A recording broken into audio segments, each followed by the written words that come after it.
League.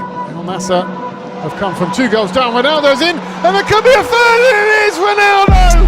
They've turned this game around, and it's the skipper. Who else with the third goal? Shamarka fuune kabajamtootaa fi hordoftoota Gadaa Digital Media sagantaa keenya guyyaa hardaatiin seenaa nama beekamaa tokko kan namoonni hedduun barnoota irraa argatan qabannee isinii dhiyaannee jirra. Isinis hanga xumura sagantaa kanatti nu wajjin turaan affeerraa keenya. Namoonni chaanaalii kanaafis haarawaa taatan subscribe akka gootan affeeramtanii jirtu. Hiyyummatti dhalataniif hiyyummatti hin hafan kan jedhe taphataa collee fi beekamaa akkasumas abbaa qabeenyaa Cristiano Ronaldoodha. Innis yeroo tokko seenaa isaa bifa kanaan miidiyaadhaaf yeroo dubbatu kan dhagame afaan Oromootti hinnee kan isinii dhiyeessinu ta'a. Maatii dhiigaa gidduutti dhaladhe abbaan koo mooraa dhaabbata xiqqaa tokko keessatti qacarame biqiltuu kunuunsa yookiin gaardenerii ture. Qarshii xiqqaa argata. Kanumaayyuu immoo abbaan koo dhugdoo yookiin machaawaadha. Booda keessa dhukkuba tasaa isa qabateen dandamachuu waan hin dandeenyeef abbaan koo lubbuudhaan boqote. Haati koo qulqulleessituudha kan hojjattee irbaataa fi laaqana akkasumas ciree nu dandeessi. Dhugaa dubbachuuf baay'ee rakkataa turre. Haala nama gaddisiisuu keessatti dhaladhee guddadhe. Kanaaf jireenyaan dabarse jireenya wal'aansoon guute ture. Qofaa jiraataadha. Nama waliin taphadhu hin qabu.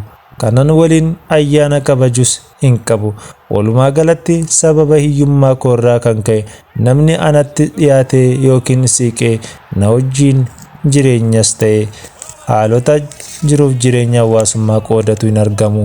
Obbolaa koo sadan, obboleessa koo dhiira tokkoo fi obboleeyyan koo dubaraa lamaa wajjin kutaa tokko keessatti yeroo lafti guyyaa irraa gara halkanitti ce'u miila keenya wal keessa danqarree rafuuf dirqamna. Garaan keenyas yeroo beela'u ammoo obsaan dabarsina.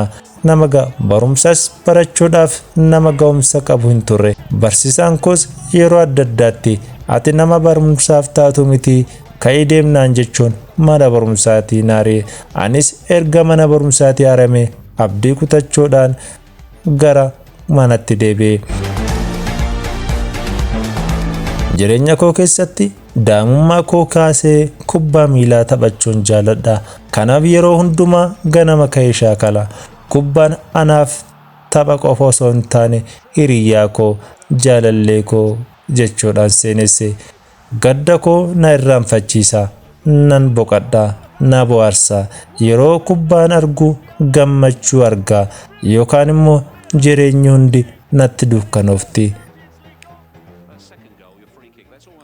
Kubbaanis wantan keessa jiru dhiisee fuuldura koo akka yaadu na taasisa.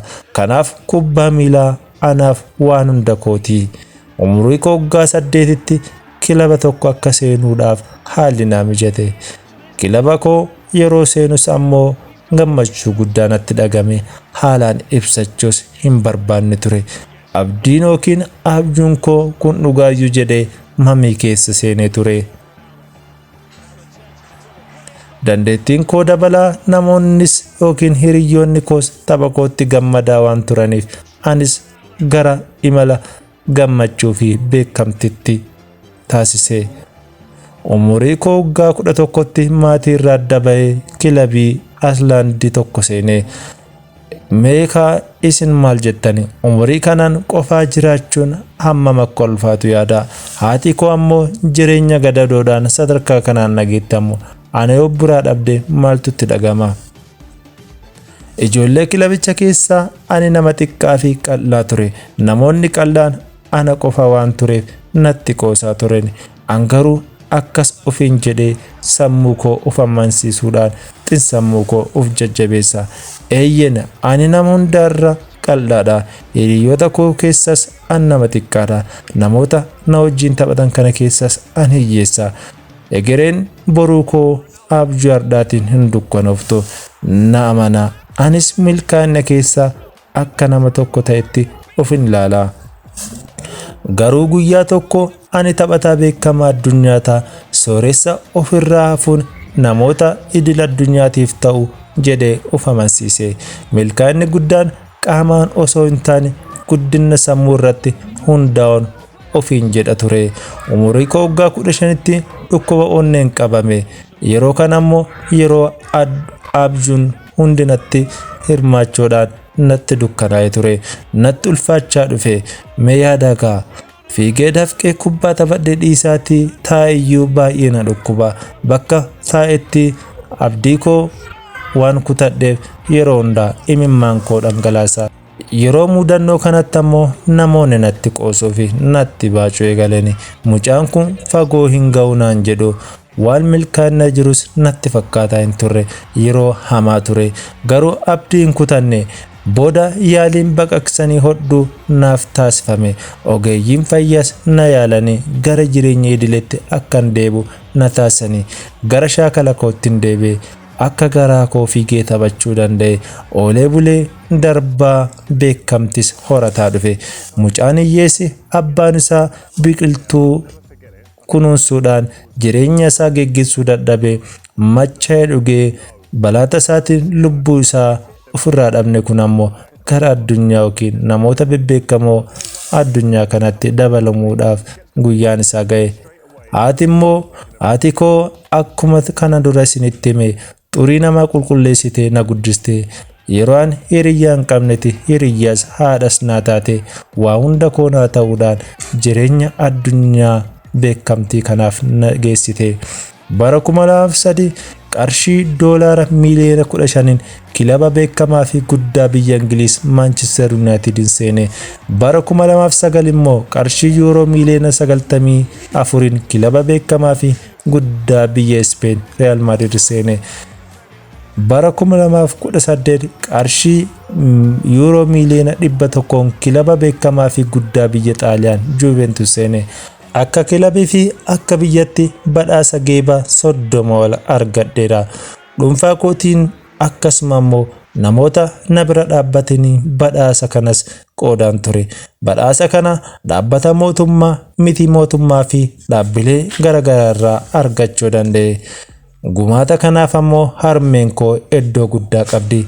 Bakka garaagaratti yeroo ammaa hoteelotaa fi faabrikaa hedduu akka qabu. Akkasuma immoo dhaabbata gargaarsa daa'immanii hiyyeessa idil addunyaatiif akka ta'u dhaabbata tokkos qaba.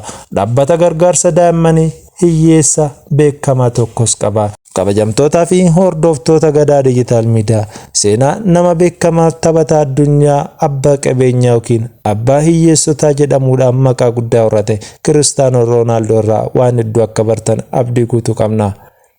Har'a dhabuun kee jireenya kee kan boruutiif dukkana ta'uu hin danda'u. Riqicha boruutiif kan ijaaratu har'a si ta'uu barii. Riqicha kee kan boruu si jala diigamuu danda'uuf har'a kee suphachuu qabda. Gidiraa fi dhiphinnaaf yookiin rakkina guddaa har'a si mudatu harka kennachuu osoo hin taane abdii osoo hin kutanne fuuldura keetti imala kee itti fufuu akka qabdu seenaan kun waa hedduu isin yaadachiisa. Waan nu hordoftaniif horaa bulaa deebanaa isiniin jenna. Torbaan jaalalaa isiniif haa ta'u.